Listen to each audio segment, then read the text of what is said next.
আলহামদুলিল্লাহ, সমস্ত তারিফ, সমস্ত প্রশংসা সেই মহান আল্লাহর কাছে, যিনি আমাদেরকে পবিত্র জুমার দিন একটি জান্নাতের বাগান, সর্বশ্রেষ্ঠ দাবি জায়গা, সেটা হচ্ছে আমরা বলি মসজিদ। সেই জায়গায় আমাদেরকে সুস্থ শরীরে বসার এবং আসার তৌফিক দান করেছেন। সে মহান আল্লাহর কাছে আমরা শুকরিয়া আদায় করি। সবাই আলহামদুলিল্লাহ। লক্ষ কোটি দুরূদ সালাম মানবতার শ্রেষ্ঠ বন্ধু, বিশ্ব নেতা, যে নবীর যুগে জাহিলি যুগ ছিল, সেই যুগটা ছিল অন্ধকার, মানুষ চেনা এবং নারী মানুষকে জীবন্ত কবর দিত। সেই জাহিলি যুগগুলোকে সুন্দর একটি কোরআন দিয়ে রাত প্রতিষ্ঠিত করে সোনালী উপহার দিয়েছেন। সে মহান ব্যক্তিত্বের উপর আমরা দরুদ পেশ করি। সবাই রাসূলুল্লাহ সাল্লাল্লাহু আলাইহি ওয়াসাল্লাম। আমরা জুম্মা সবচেয়ে আমরা জানি, জুম্মা সংক্ষিপ্ত অর্থ হচ্ছে সমাবেশ হওয়া, একসাথে হওয়া। এটা আমরা সবাই জানি, এর আগেও আলোচনা করছি। জুম্মা শব্দের অর্থ সমাবেত হওয়া, সমাবেশ হওয়া, একসাথে হওয়া। সপ্তাহে একদিন, 7 দিন যদি না নামাজ পড়ে, জুম্মাতে ঠিক নামাজ পড়তেছে, একসাথে হয়, সাক্ষাৎ হয়, সমাবেশ করে। এই জুম্মা ফজিলত অনেক, কিন্তু আমরা পার্থিব জীবনকে প্রাধান্য দিই, পরকাল যে জীবনটা, ওই জীবনটা প্রাধান্য দিই না, বুঝি না। আসলে মৃত্যুর পর আমার কতটুকু কামনা হলো, কি হলো, এটা আমার চিন্তা ভাবনা করি। আজ যদি চিন্তা ভাবনা থাকতো, এত জুম্মার আলোচনা করার পরে আমরা বাড়িতে বসে থাকতাম না, সমস্ত কাজ ফেলে দিয়ে আমরা এই মসজিদে অগ্রসর হতাম, ধাপে ধাপে এগিয়ে আসতাম, একসাথে সমাবেশ করতাম। জুম্মার ফজিলত পরে 7 দিনের চেয়ে সর্বশ্রেষ্ঠ দিন হচ্ছে জুম্মার দিন। কারণ এই জুম্মার দিন পৃথিবীকে সৃষ্টি করেছেন, এই জুম্মার দিন আমাদের মতো মানুষ আদমকেও সৃষ্টি করেছেন, এই জুম্মার দিন রূপ জগৎকে সৃষ্টি করেছেন, এই জুম্মার দিন আকাশ বাতাস পর্বত যত যা আছে সমস্ত সৃষ্টির সেরা দিন হচ্ছে আছে। সুবহানাল্লাহ। তাহলে আমরা এই জুম্মার দিন গুরুত্ব দিই না, সবসময় চিন্তা করতাম জুম্মার সালাতের আযানের পর করে আসতাম। তাহলে আল্লাহ তাআলা বলেন, কিয়ামতের দিন 7টা আকাশকে আমি এই কাপড়, ছোট্ট কাগজের মতো মুড়িয়ে দেব। এই ক্ষমতা আছে কি না? আছে না? আছে। 7টা আকাশকে কাগজের মতো মুড়িয়ে দেব। কিসের? তোমাদের অহংকার। অহংকার তো আবার কার? আল্লাহ। পৃথিবীর কোনো মানুষ অহংকার নাই, কাউকে অহংকারের পাওয়ার দেওয়া হয় না, একমাত্র অহংকারের মালিক আল্লাহ। তাই এই 7টা আসমানকে কাপড়ের মতো, ছোট্ট কাগজের মতো মুড়িয়ে ফেলবে।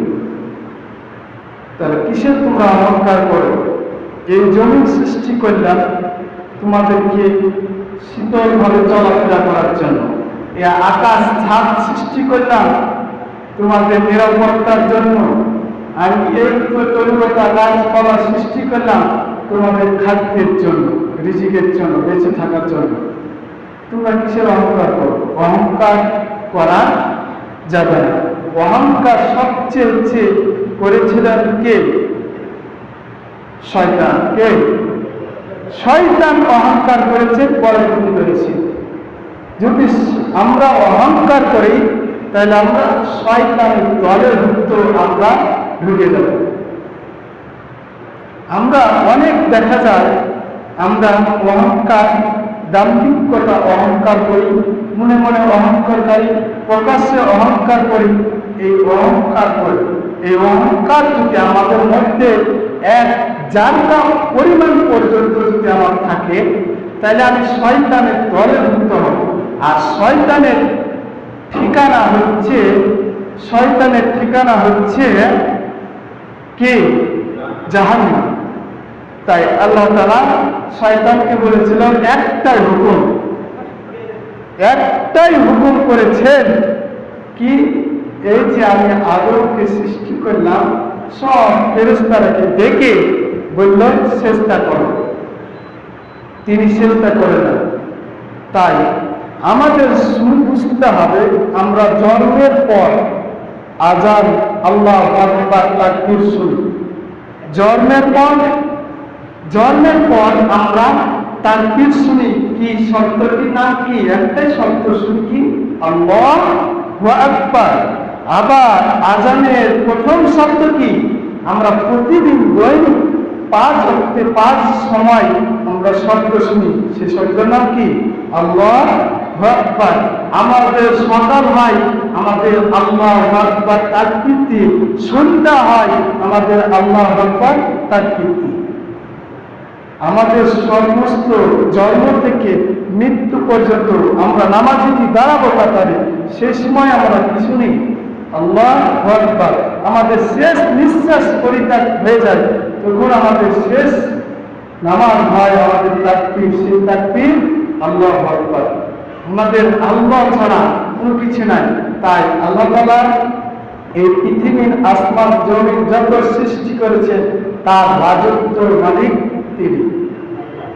আর পৃথিবীতে কেউ অহংকার করতে পারবে না, কারণ তার হাতে মৃত্যু। আমার কোনো নাম ছিল না, আমার কোনো গান ছিল না, আমাদের কোনো পরিচয় ছিল না, আমাদের কোনো অ্যাড্রেস ছিল না, আমাদের কিছুই ছিল না। আমরা শুধু ছিল একটু মাত্র পানির দ্বারা, নির্যাস, মাটির নির্যাস থেকে আমরা সৃষ্টি হয়েছি। আমাদের কিছুই ছিল না, আমাদের কিসের অহংকার? তাই এই অহংকার যারা করে তারা হচ্ছে শয়তানের দল। তারা কি? শয়তানের দল। আর শয়তানের দলে যারা ঢুকে যায় তারা হচ্ছে সরাসরি চিরস্থায়ী জাহান্নাম। নাউযুবিল্লাহ। তাই আল্লাহ তাআলা, আমরা একটা আয়াত থেকে আমরা বুঝি, আমরা সূরা বাকারার 34 নম্বর আয়াতে আল্লাহ তাআলা বলেছেন, ওয়া ইয কুলনা লিল মালাইকাতি ইসজুদু লিআদামা ফাসাজাদু ইল্লা ইবলিস আবা ওয়াস্তাকবারা ওয়া কানা মিনাল কাফিরিন। যখন সমস্ত ফেরেশতাকে, মালায়েকা সমস্ত ফেরেশতাকে ডাক দেওয়া হলো আর বলছেন ইসজুদু লিআদম, আদমকে সিজদা করো, মাথা নত করো। তাহলে সম্মান দিয়েছেন আদমকে। দেখেন, ফেরেশতার চেয়ে সম্মান দিয়েছেন কত? এই আদমকে, এই মানুষকে সম্মান দেওয়ার পরও আমরা কেমন করে নাফরমান হই? আল্লাহর হুকুমের কাছে আমরা মান্য হই না, মাথা নত হয় না। সমস্ত ফেরেশতাকে সিজদা করার হুকুম দেওয়া হলো, ইল্লা ইবলিস, ইবলিস ব্যতীত সমস্ত ফেরেশতারা কি করল? সিজদা লুটে পড়ল। আল্লাহর হুকুম এক সেকেন্ড, এক জাররা পরিমাণ সময় দেয়নি, হুকুমের সাথে সাথে তারা মান্য করেছে। সুবহানাল্লাহ। আর একমাত্র কি করেনি? ইল্লা ইবলিস, এই শয়তান। তো আর আল্লাহ তাআলা আদা ওয়াস্তাকবার ওয়া কানা মিনাল কাফিরিন, দূর কি হচ্ছে কাফেরদের দলভুক্ত, তোর চিরস্থায়ী কি হবে? জাহান্নাম। তাহলে আমরা পৃথিবীতে চলতে আমাদের 40 বছরের পুরা হুকুম হয়। প্রতিদিন দৈনিক আমাদের 5 ওয়াক্তে 5 বার আযান দিয়ে আল্লাহর পথে, আল্লাহর হুকুমে আহ্বান করা হয়। শুধু এটা নয়, বলছে তোমাদেরকে কোরআন অনুযায়ী জীবন যাপন করতে হবে, যা আছে বিধান আমাদেরকে মান্য করতে হবে। এই বিধান, এই আইন, আল্লাহর হুকুম আমাদেরকে মান্য করতে হবে। আমরা মান্য করি না, কতটা অমান্য করি এই ইবলিসের মতন, শয়তানের মতন। কখন যে আমরা শয়তানের দলে ঢুকে গেছি আমরা আজও বুঝতে পারছি না। বুঝবেন কখন? যখন মরার পর বাস দিয়ে আসবার ওই বাসের টাকা খাইতে খাইতে বুঝবে, তার আগে বুঝবে না। এই দুনিয়াতে আপনাকে স্বাধীন দেওয়া আছে, আপনাকে দুনিয়াতে স্বাধীন দেওয়া হয়েছে কি আপনি যা চেষ্টা করেন। আল্লাহ তো ইচ্ছা করে আপনাকে আল্লাহর ঘাট, আল্লাহ ইচ্ছা করে কি আপনার ঘাট ধরে মসজিদে ঢুকিয়ে দিতে পারেন, পারেন কিনা? পারেন না কেন? আপনাকে সম্মানজনক ইচ্ছা স্বাধীন সবকিছু দেওয়া হয়েছে, আপনি কতটুকু আল্লাহর হুকুমের মাধ্যমের মধ্যে থাকতে পারেন? এই ইবলিস হয়ে গেল কি কাফের, ইবলিস কি হলো কাফের। তাহলে আমরা হুকুম অমান্য করছি, তাহলে বুঝতে হবে আমরা সমস্ত হুকুমের বাইরে যদি থাকে, আল্লাহর বাইরে থাকি, এই শয়তানের দলভুক্ত থাকি। যতটা হুকুম পাবো, নামাজ পড়ার হুকুম, নামাজ পড়ার হুকুম কার? রোজা করার হুকুম কার? আর ইবলিসকে আদমকে সেজদা করার জন্য হুকুম দিয়েছিল, এটা কার? আল্লাহ। কার? এই আল্লাহ অর্ডার হুকুম আমরা কিভাবে হচ্ছে, আমরা এতটুকুর মধ্যে আমরা বুঝে দিচ্ছি কি আল্লাহর হুকুমের কাছে মাথা নত করেনি ইবলিস, তাই তাকে কাফেরকে দলভুক্ত করে দিয়েছে, তাকে চিরস্থায়ী জাহান্নামে করে দিয়েছে। আর আমরা কতটা হুকুম অমান্য করছি, তাহলে আমাদের কি অবস্থা হচ্ছে? আমরা কাফেরদের দলভুক্ত থাকছি না আমরা ইমানদারদের, নবীদের এবং ওলি আওলাদের মধ্যে আমরা দলভুক্ত থাকছি? আমাদের ঈমান, আমাদের জ্ঞান, আমাদের বিবাদ, আমাদের মাথার বিবেক আদালতটাই আমাদের ফয়সালা, আমাদের বিচার করবে, ঠিক কিনা? আমাদের বিবেকটাই আমাদের বিচার করি। আমার জ্ঞান বিবেক এটা হচ্ছে কি আদালত, সর্বশ্রেষ্ঠ আদালত হচ্ছে আপনার বিবেক। আপনার বিবেকে যদি আপনার বাধাপ্রাপ্ত হয়, তাই এই ক্ষতিগ্রস্ত হয়ে যায়। তাই আল্লাহ তাআলা বলছেন, ইয়া আইয়ুহান নাস, হে ঈমানদারগণ, নাসউবুদু রাব্বাকুমুল্লাযী খালাকাকুম ওয়াল্লাযীনা মিন ক্বাবলিকুম লাআল্লাকুম তাত্তাকুন। তোমরা সেই প্রতিপালকের ইবাদত করো যিনি তোমাদের পূর্ববর্তীকে সৃষ্টি করা আছে, যাতে তারা মুত্তাকি হতে পারে। যে প্রতিপালকের ইবাদত করো, আমরা ইবাদতটা আজও বুঝি না, ইবাদতটা কি আজও বুঝি না।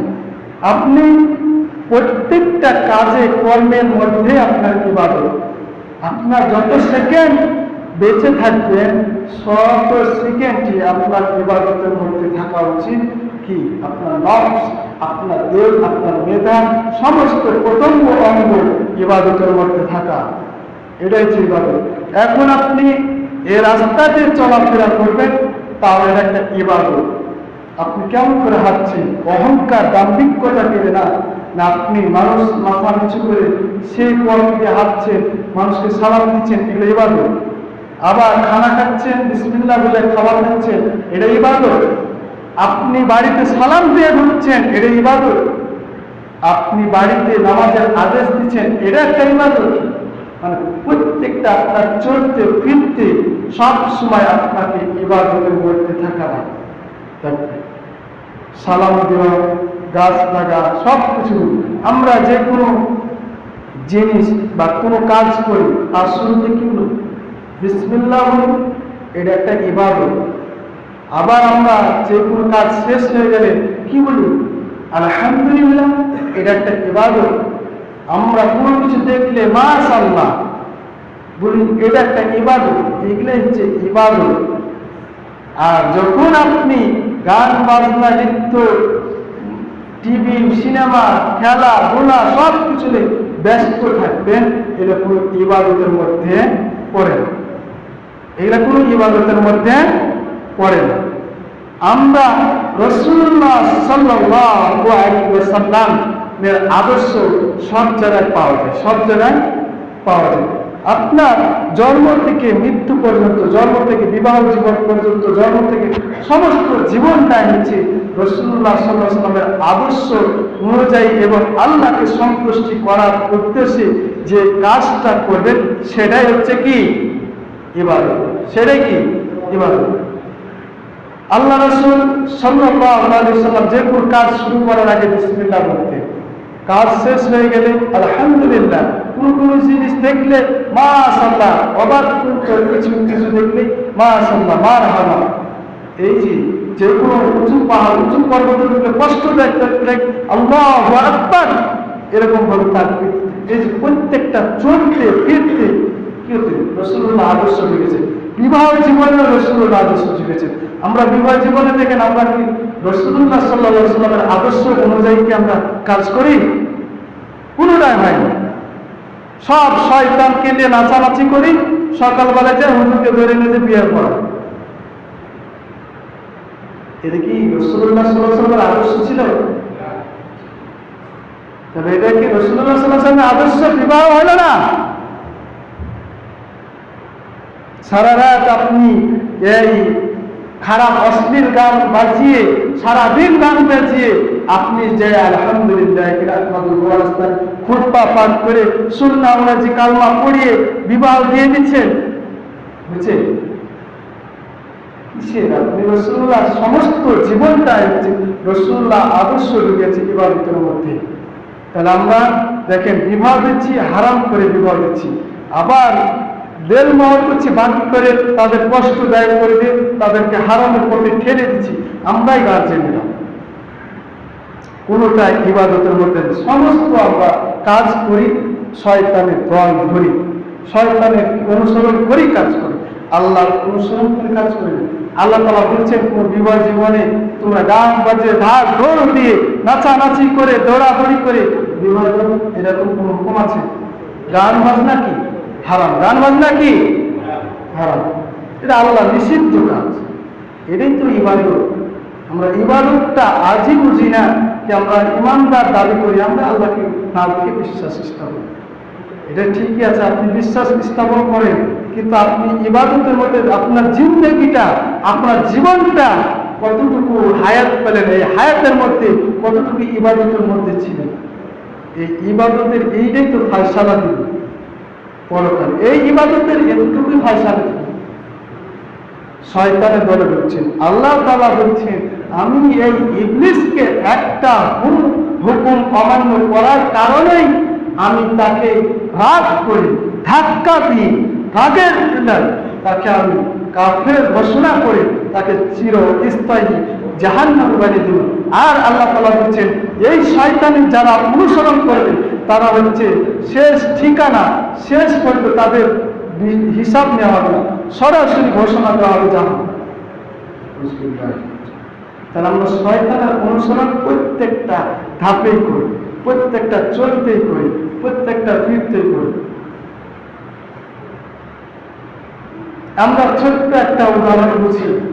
আমরা যদি আমরা মালিকের কাছে যদি আমরা কাজ করতে যাই, কোনো কাজে যাই, যে কোনো কাজ কর্মস্থলে যাই, ওই মালিকের কর্ম যদি পূর্ণতা যদি না হয়, আমাদের কর্ম আছে এতটুকু সীমাবদ্ধের মধ্যে, এই সীমাবদ্ধের মধ্যে যদি আমাদের যদি কর্ম সন্তুষ্টি না হয়, তাহলে কি মালিক আমাকে কি কোনো হাদিয়া, কোনো আমাকে টাকা পয়সা দিবে? সন্তুষ্টি নেন। আল্লাহকে সন্তুষ্টি করতে হবে। আমাকে পৃথিবীতে আমাকে পাঠাচ্ছে গোলাম। কার গোলাম? আল্লাহর গোলাম। এই আল্লাহর গোলাম হয়ে আমরা আসছি, আল্লাহর গোলাম হয়ে মৃত্যুবরণ করব। বিবাহের খুতবায় আমাদের প্রথম আয়াত তেলাওয়াত করা হয়, তোমরা ঈমানদার হও যতক্ষণ তোমরা মৃত্যু বরণ করো না মুসলিম না হয়ে, ঈমানদার না হয়ে, আল্লাহর গোলাম না হয়ে মৃত্যুবরণ করো না। এইগুলো আমরা খুতবা শুনি, এর অর্থ শুনে মারাত্মক। আমরা মুসলমান থেকে খারিজ হয়ে গেছি সব জায়গায় থেকে, প্রত্যেকটা ধাপে চলতে ফিরতে সব জায়গায় আমরা দোষ। কিন্তু আমরা জানি শুনে কাজ করি, সবাই জানি, সবাই জানি না বলে গান বাজনা নাচ যে কোনো অশ্লীল কাজ এই কর্ম এগুলো দেখে গুনাহ না সওয়াবের কাজ, গুনার কাজ আমরা সবাই জানি, তারপরে করছি, জানি শুনে করছি। তাহলে কত বড় মারাত্মক আপনি ঘোষণা দিচ্ছেন। এই ইবলিস জানে কি এটা আল্লাহর হুকুম, আমাকে আল্লাহ হুকুম করছে সরাসরি কি এই আদমকে সিজদা করো, জানে শুনে জানছে কি আমাকে আল্লাহ হুকুম করছে। কিন্তু না, আমাকে তো উনি সৃষ্টি করেছে, ওনাকে ওকেও সৃষ্টি করেছে, সমস্ত ফেরেশতাকে ওকে সৃষ্টি করেছে। আল্লাহ তাআলা সমস্ত আকাশ জমিন সব সৃষ্টি করছেন, আমার ক্ষমতা আমার সৃষ্টিকর্তা, সেই হুকুম আমাকে করছে, আমি অমান্য করছি, এটা ভাবে সে অহংকার করেছে। আমরা তো অহংকার করি, হ্যাঁ হুজুরে বলছে গান বললাম শুনলে কি হবে, বলছে এরকম শুনেই থেকে যাচ্ছে। তাই আমরা সবসময় সাবধানতা অবলম্বন করি। আমাদের ছেলে মেয়ে সন্তানদেরকে আমরাই জাহান্নামের পথে, আমরা ধ্বংসের পথে, আমরা ওদের সংসারকে অশান্তির পথে আমরা নিজেরাই ঠেলে দিই।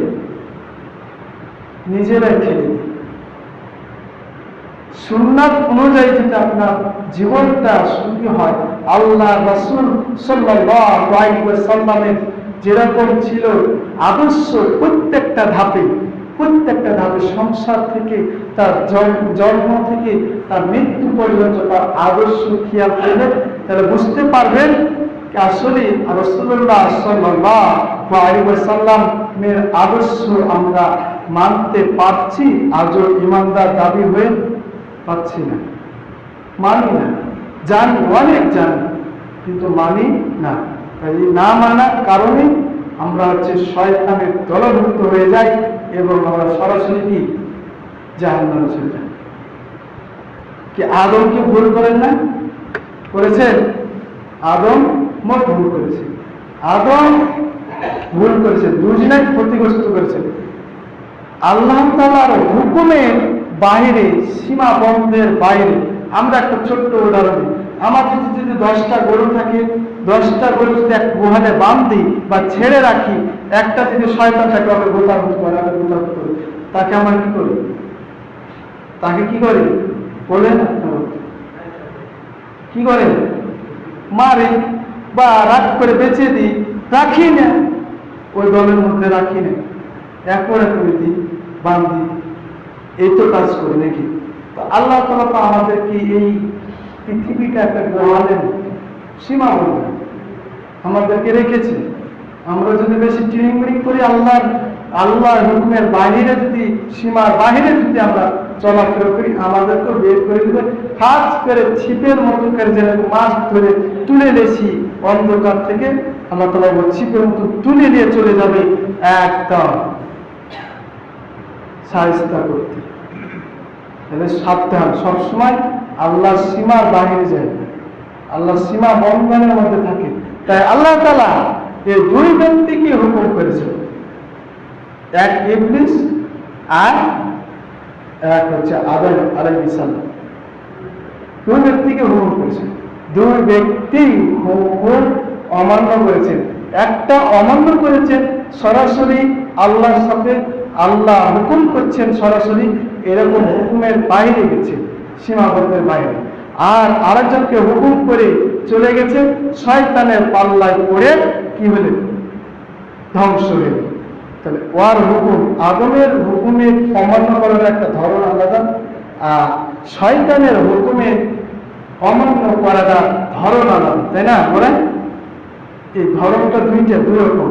তাহলে এই যখন আদমকে বললে হয় ওয়াকুলনা ইয়া আদম উসকুন আনতা যাওজুকাল জান্নাতা ওয়া কুলা মিনহা রাগাদান হাইতু শি'তুমা ওয়া লা তাকরাবা হাযিহি শাজারাতা ফাতাকুনা মিনাজ জালিমিন।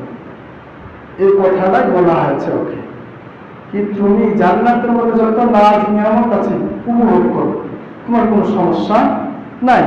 ওয়াকুলনা মিনহা তাকরাবা হাযিহি শাজারা, ওই হাযিহি শাজারা, ওই গাছের নিকটে যায়